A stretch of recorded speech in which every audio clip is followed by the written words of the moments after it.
O Sesc e Sescope Santa Catarina, onde tem vida, tem cooperativismo, informam. A seguir, Estado de Excelência. Com o apoio da Sesc, FECOAGRO, Fiesc, Cicobi, Faesc e FECOERUSC, começa agora mais uma edição do Estado de Excelência. Veja no programa de hoje. Um marco significativo para a tecnologia de drones no Brasil. A Global Drones, aqui de Santa Catarina, realizou o primeiro voo teleguiado a mais de 1.000 quilômetros de distância. Nesse evento em especial, nós estávamos com o nosso piloto em Florianópolis e nós estávamos com o nosso drone num navio plataforma no Rio de Janeiro. E lá nós levantamos voo. Dirigentes do Cicobi falam sobre o desempenho da instituição que se posiciona entre os maiores grupos financeiros do país. Crescemos 21%, enquanto o sistema bancário cresceu 8%. Enfim, a nossa avaliação que foi um ano muito bom. Na solenidade de entrega do 4º Prêmio ACI OSESC de Jornalismo, onde foi homenageada Sônia Bride, considerada uma das principais jornalistas do país, deixa uma mensagem para você que atua ou deseja atuar na profissão. Que acredite no poder do jornalismo. Um jornalismo sério, responsável, que apura, que checa, que verifica, que analisa os interesses que estão por trás de cada notícia. Vamos continuar com esses assuntos? Mas agora vamos à informação de mercado. Mercado. Oferecimento Faesc, a Federação da Agricultura e Pecuária de Santa Catarina. A Convenção Sinergia, que reuniu dirigentes e funcionários do Cicobi Central, Santa Catarina, Rio Grande do Sul, teve a participação do Zico, um dos maiores ídolos do futebol brasileiro. Destacamos um trecho da coletiva de imprensa, concedida aos jornalistas catarinenses, em que o Zico fala sobre a realidade, os desafios e as perspectivas profissionais para o jogador de futebol. Eu acho que, primeiro de tudo, os pais têm que se preocupar com a educação, com a escola, com os valores morais das crianças, dos jovens, da sua casa, dos seus filhos. E, lógico, eles bem preparados, eles podem ter sucesso em qualquer atividade, assim como no futebol. Que não pode é que o garoto joga bem, de repente você bote o garoto para ser a solução do seu problema, da sua família. O que muitas vezes a gente vê é que um jogador de futebol ganha muito dinheiro e tal, mas isso é uma grande ilusão. Se você for contar a quantidade de profissionais no mundo que tem sucesso. Se você vai ver a quantidade de jogadores, você não pega 10% de jogadores que têm sucesso. Jogadores que se dão bem, jogadores que conseguem bons contratos, boas publicidades. Quando você vai ver, por exemplo, no Rio de Janeiro, 80% dos jogadores ganham salário mínimo. Então ele vai ter que ralar, sofrer, tem que estar disposto a ultrapassar aquelas barreiras, se preparar para chegar a uma condição melhor para ele poder dar uma tranquilidade para a família, sabe? Então é lógico que os garotos que estão em times grandes, às vezes chegam mais rápido, mas o pessoal esquece da quantidade de gente. Tem grandes jogadores que, se você não fomentar equipes pequenas, não fomentar equipes de bairro, equipes que dão a primeira oportunidade para o atleta, vai ser difícil ele chegar num time grande. Os 10 últimos jogadores que jogaram Copa do Mundo pelo Brasil foram também formados por equipes que ninguém ouviu falar. Você já ouviu falar em CFZ do Rio alguma vez? Sim. Então, você sabe porque era o meu time. O Bruno Guimarães foi formado lá com 12 anos, ele teve a primeira oportunidade. O Marlon Freitas, que levantou a taça do campeão da Libertadores do Botafogo, com 11 anos, 9, ele teve a oportunidade de jogar na escola de futebol 5-10. E se você não tiver isso, os garotos não chegam e não se motivam para jogar futebol. E dentro desses 10 maiores de que jogaram Copa do Mundo, só tem um clube que é conhecido hoje, que foi o Mirassol, que subiu agora para o primeiro. O resto é tudo de times desses que ninguém sabe qual é. E querem acabar com isso, como se só os grandes existissem. A maioria desses grandes jogadores, eles saem desses clubes, aí vão para os clubes grandes, pelo destaque. Então temos que fomentar o futebol nessas áreas, que aí o garoto vai jogar ali no bairro dele, na rua e tal, nas quadras que existem, para ele se destacar, ser visto. Eu fui visto jogando um futebol de salão no meu bairro. Lá e tal, o cara viu, vamos embora, me levou para o Flamengo. Se não tivesse aquele time lá para eu jogar, aonde que eu ia parar?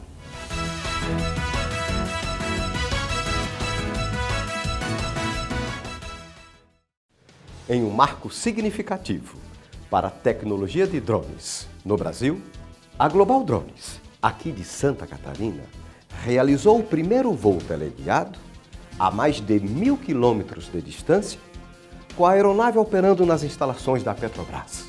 É um feito extraordinário. Estamos muito orgulhosos disso, né? Nós estávamos com o nosso piloto em Florianópolis e nós estávamos com o nosso drone num navio plataforma no Rio de Janeiro. E lá nós levantamos voo. Então foi o primeiro voo teleguiado da história civil do Brasil. Então esse realmente foi um evento extraordinário e nós só temos orgulho disso. O feito foi realizado com o drone GD-25, da classe 3, um modelo avançado, com excelente autonomia de voo, colocando o Brasil na vanguarda de inovações tecnológicas no setor de aviação não tripulada. O que nós estamos evoluindo, às vezes, surpreende até a mim. Algumas coisas que têm acontecido muito rápido, né? E isso é extremamente satisfatório, né? Nós estamos fazendo um marco, na realidade, dentro da aviação não tripulada. O GD-25, que é o drone que nós fizemos este voo no Rio de Janeiro, ele tem uma autonomia de 3 horas, aproximadamente, né? Um pouco mais, um pouco menos. E ele é um classe 3 na classificação da ANAC. E ele tem capacidade de voar 150 km ou até mais, dependendo da comunicação que está sendo usada. Esse voo nós estamos usando uma comunicação por satélite. Esse voo foi um grande passo para o desenvolvimento e a utilização de drones em atividades de longa escala, evidenciando assim a capacidade da Global Drones em executar missões complexas com precisão e segurança. E estamos trabalhando para aperfeiçoar cada vez mais esses modelos, com um alcance cada vez maior, com mais capacidade de carga, menos peso, né, que isso é importantíssimo, né, menos consumo de combustível. E em breve nós teremos um outro drone que vai ser movido a hidrogênio. Esse é um projeto novo que está a caminho, né? Em breve teremos mais notícias sobre isso. Então esse é o futuro. Uma aviação não tripulada, também com energia renovável.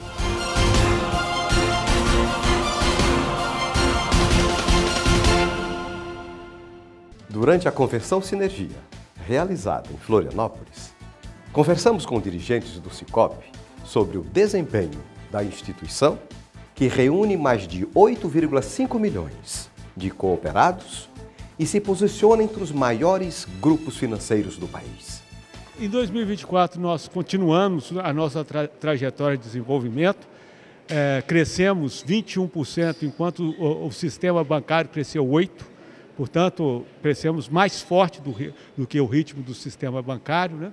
Apresentamos resultados, no geral, bastante robustos. O resultado do Sicob foi de 8 bilhões e 300 milhões de reais, portanto, um resultado muito robusto. Estamos mantendo a nossa agenda de aperfeiçoamento digital das cooperativas. As cooperativas, ao longo de 24, incorporaram muitas novidades no campo digital. Enfim, a nossa avaliação é que foi um ano muito bom. Segundo Almada, as perspectivas para 2025 serão ainda mais animadoras. 2025 nós seguimos a mesma trajetória, ainda há gols importantes a serem marcados tanto nessa linha de crescimento e ganho de market share, quanto na linha de aperfeiçoamento da nossa infraestrutura digital. Então, nós temos vários objetivos nessa trajetória e o indicativo é que todos esses objetivos vão ser alcançados. Santa Catarina se destaca como o estado mais cooperativista do Brasil, principalmente no meio rural, onde floresceu o cooperativismo de crédito. Um banco convencional, ele nasce numa cidade grande e depois vai para o interior. O Sicoob, ele nasceu na cidade pequena, veio para a média e agora está chegando na grande. Então, assim, o nosso reconhecimento maior está relacionado ao município médio e pequeno, porque foi lá que nós nascemos. É lá que a gente tem história. Essa dinâmica tem a ver também com a essência. O que eles chamam de essência do cooperativismo? É o conhecimento que o cooperativismo dá para aquelas pessoas simples, humildes, que vivem lá no campo, são os agricultores. Lá nasceu o Sicoob, mas com o tempo nós fomos crescendo, nós fomos atendendo segmentado os agricultores, depois passamos para a livre admissão, e com isso fomos crescendo nos municípios, avançando nas cidades. Ou seja, nós nascemos lá no interior e estamos indo para a capital, estamos indo para os grandes municípios. Mas nos grandes municípios nós enfrentamos grandes bancos, grandes financeiras, grandes empresas que trabalham já na área financeira, na área que trabalha com o crédito, né? E com isso nós enfrentamos um problema que é o conhecimento. O pessoal aqui da área urbana não tem tanto conhecimento do que foi feito lá na área rural. Quando eles conhecerem as vantagens do cooperativismo, saberem que o cooperativismo ele atende a sua necessidade e ainda lhe dá o retorno necessário, tanto financeiro como em trabalho, como em atendimento, como presencialmente ou virtualmente, ele vai ver que trabalhar com a cooperativa de crédito, especialmente com o Sicoob, terá suas vantagens. Nós já estamos colhendo vários frutos da nossa chegada nas cidades maiores. Em algumas cidades grandes do Brasil, o Sicoob já é bastante visível, né? E a gente acha que é questão de tempo para nós consolidarmos a nossa situação no grande centro.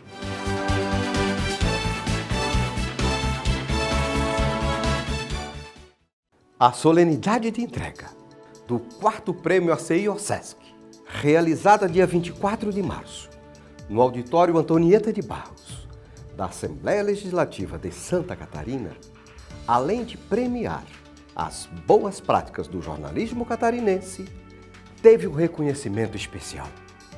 A catarinense Sônia Bride, considerada uma das principais jornalistas do país, foi a homenageada da noite. Eu fico assim super feliz, porque são os meus colegas que começaram comigo aqui em Santa Catarina, que dividiram esse percurso comigo, né? A gente percorreu várias partes desse caminho juntos, assim, e pensar que eles reconhecem o meu trabalho como algo de valor, para mim é uma honra imensa, imensa. E para você que atua ou deseja atuar na profissão, a Sônia deixou uma mensagem muito importante. Que acredite no poder do jornalismo. Um jornalismo sério, responsável, que apura, que checa, que verifica, que analisa os interesses que estão por trás de cada notícia. O jornalismo mudou muito, quer dizer, a maneira como a gente entrega o jornalismo, ela mudou muito nos últimos tempos, ela está sofrendo um processo de transformação. O jornalismo está sob ataque constante de quem quer semear mentira para tirar proveito próprio.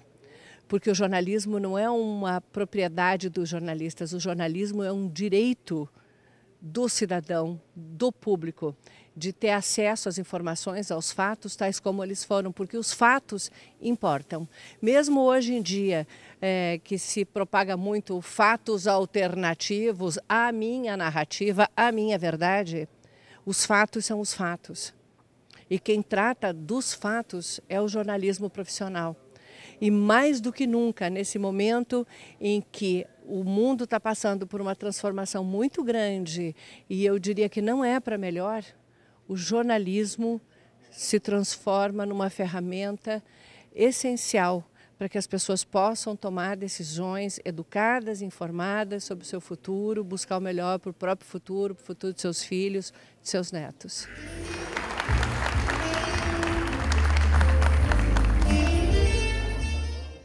O acervo do programa Estado de Excelência guarda verdadeiras preciosidades. Hoje vamos exibir um trecho da entrevista que gravamos com Hugo Schneider, diretor de estratégia do Grupo H. Carlos Schneider, de Joinville, que dá uma certa dimensão do pensamento empresarial catarinense. O Grupo H. Carlos Schneider surgiu em 1881, 143 anos atrás, quando meu tataravô veio da Alemanha para a então colônia Dona Francisca, hoje cidade de Joinville, e ele lá fundou um comércio, um varejo de ferragens e ferramentas. O que ele fazia? Ele importava da Alemanha ferragens e ferramentas e exportava da colônia produtos nativos. E alguns dos itens que ele importava da Europa eram bicicletas e sementes de flores. E, curiosamente, Joinville ficou conhecida como a cidade das bicicletas e a cidade das flores, né? E a Casa do Aço ela cresceu, ela se tornou o maior comércio do setor, do segmento em Santa Catarina. E na década de 50, com o fim da Segunda Guerra Mundial, com as restrições de importação da Europa, mais especificamente da Alemanha, o meu avô enxergou a oportunidade de iniciar a fabricação no Brasil. Então, com 4 colaboradores às margens do Rio Cachoeira, ali surgiu a Cizer, então nossa empresa de fixadores, fabricante de fixadores, maior da América Latina, que hoje, no mês de outubro, está completando 65 anos por coincidência. De lá para cá, a Cizer cresceu, como eu falei, ela é líder na América Latina. Ela atende hoje mais de 25 países, mais de 20 mil clientes, e é uma empresa que atua nos mais diversos segmentos de clientes e de aplicação. Então, a gente vende para construção civil, para estruturas metálicas, para setor automotivo, setor agrícola, eletroeletrônicos, moveleiro, óleo e gás e daí para fora. Então, realmente é uma história de sucesso que a gente se orgulha bastante. O modelo de gestão implantado na companhia, segundo Hugo Schneider, se sustenta em pilares da boa governança. Dentre eles, destacamos 3, que são valores estratégicos na trajetória do grupo: inovação, diversificação e confiabilidade. Independente de indústria, real estate ou outros negócios, a palavra-chave para a gente é confiabilidade. A gente busca sempre cumprir o que a gente promete, a gente tem palavra, seja com o cliente, com o fornecedor, com um parceiro interno, com um parceiro externo, então isso é muito caro para a gente. E isso atribui a uma passagem de valores de geração para geração. Hoje eu sou 5ª geração no negócio, meu pai trabalha conosco também na 4ª geração, tenho o privilégio de dividir o dia a dia com ele. E tem alguns valores que a gente não abre mão, confiabilidade é um deles, então cumprir a palavra, ser sério, ser confiável é algo que está no DNA e a gente passa em todos os nossos negócios e o mercado reconhece isso. A diversificação é um fator importante no quesito gestão e balanceamento de risco. Então, gostamos de atuar em diferentes frentes para equilibrar risco, gostamos de atuar em diferentes frentes para poder aproveitar oportunidades que às vezes se apresentam mais em um setor do que em outro, gostamos de atuar em diferentes frentes porque isso gera sinergias. Então, tanto sinergias de custo quanto sinergias de receita, que os nossos clientes eles reconhecem os nossos valores, então estão comprando um parafuso, um apartamento, ou energia, ou contratando transporte, independente da nossa área de atuação, esses valores eles são os mesmos, são reconhecidos pelos clientes. Então, hoje a gente é um grupo diversificado, citando aqui algumas atividades, a gente tem indústria de fixadores, fixadores com foco automotivo, fixadores com foco em atividades complexas, a gente tem uma outra empresa específica para isso, temos toda a parte de desenvolvimento imobiliário, transportes, energia e algumas outras atividades ainda. Inovação é uma das palavras-chave para a competitividade, né? Então, sempre acreditamos muito, investimos muito em inovação. Então, setor de pesquisa e desenvolvimento na indústria, vou falar da indústria especificamente, existe há décadas, então é algo que a gente realmente se dedica bastante. Mais recentemente, com os tempos modernos, a gente combinou essa inovação tradicional nossa com a inovação aberta. Então, a gente criou, alguns anos atrás, o nosso hub de inovação que se chama Colmeia, que tem tanto uma área de pesquisa e desenvolvimento, quanto inovação colaborativa com a academia, então com universidades, com startup, temos um programa de aceleração de startups e também colaboração com os nossos clientes. Isso é uma das atividades que a gente mais gosta de fazer, que é o co-desenvolvimento. Então, realmente desenvolver itens para o mercado, atendendo a dores do mercado e não simplesmente para agregar o portfólio. Temos hoje o maior portfólio do mercado, o portfólio mais inovador do mercado, com uma série de patentes a nível nacional e nível internacional também. Então, enxergamos a inovação como um importante pilar para a competitividade e longevidade dos negócios.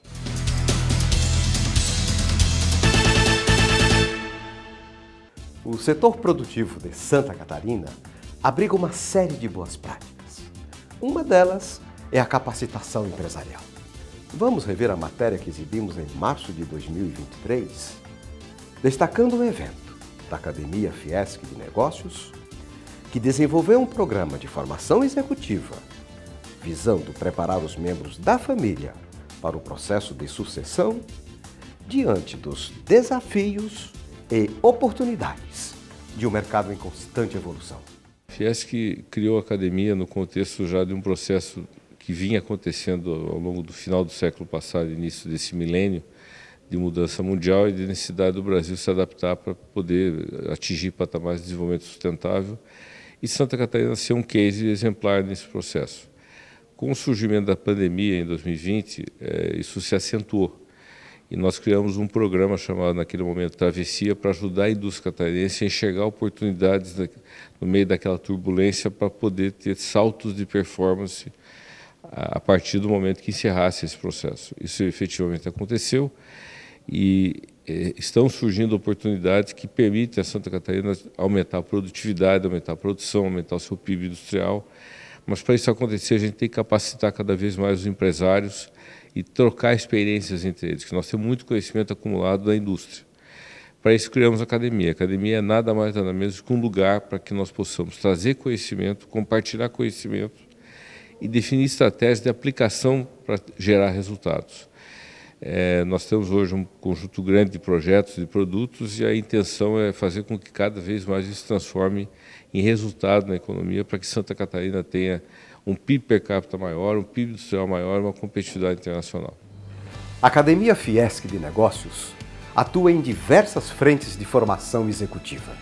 Dia 9 de março, teve início a segunda turma do programa Formação Executiva, Sucessão e Transformação da Família Empresária, na sede da Academia, em Florianópolis.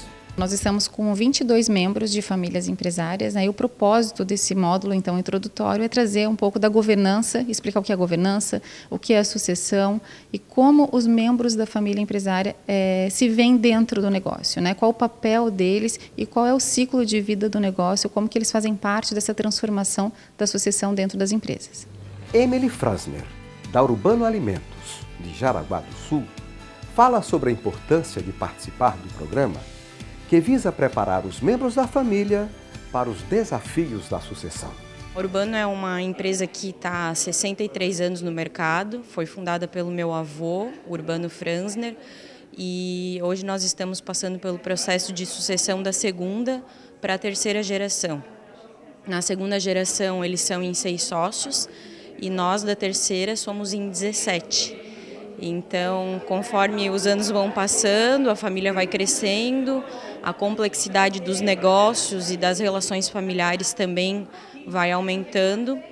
E por isso que é muito importante essa preparação dos membros da família. Hoje eu estou aqui com mais 3 primas minhas, onde eu e uma atuamos na empresa e mais 2 que não atuam. Então, a importância de todos os acionistas estarem preparados, né? Sendo ou para empreender, para trabalhar, para atuar no negócio, ou para pelo menos ser um acionista apoiador nesse processo. Alexandre Cunha, professor da Universidade Nova de Lisboa, também participou da formação executiva, sucessão e transformação da família empresária e falou sobre os desafios desse processo. O primeiro de todos é entendermos que sucessão não é uma decisão, um momento. É um processo, é um planeamento que leva muito tempo. Esse é o primeiro desafio. O segundo é encontrarmos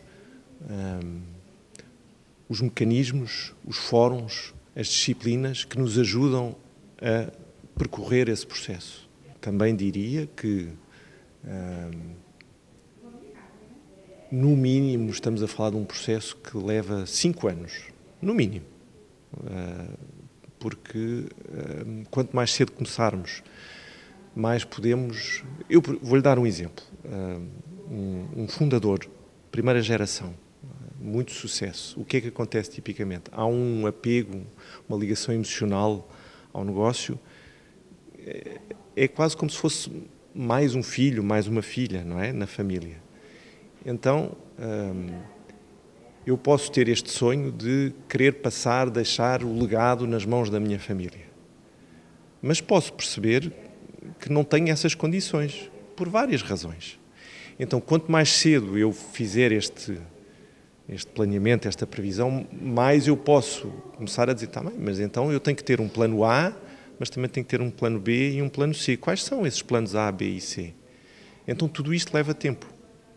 E, portanto, 5 anos é um bom prazo. Toda organização, toda empresa, mas isso vale também para uma escola, vale para um time de futebol, né? Ele tem um conjunto de elementos que é muito importante. A tecnologia, a infraestrutura, o time de pessoas, os relacionamentos, as redes de contato, o acesso ao mercado, os incentivos de tributários, as políticas públicas, etc. Mas não há como negar que tudo começa a partir de um time de liderança, de um empreendedor, de um líder, de um presidente, de um diretor. E essa liderança, em qualquer nível, né, do sistema hierárquico da empresa, precisa ser planejada para que haja uma sucessão. Isso cria perspectiva para quem está abaixo e cria inspiração também para quem está acima. Então, o programa de formação de sucessores visa criar esse processo que não é só um processo de substituição, é um processo de comprometimento das pessoas com o futuro e com o destino da organização.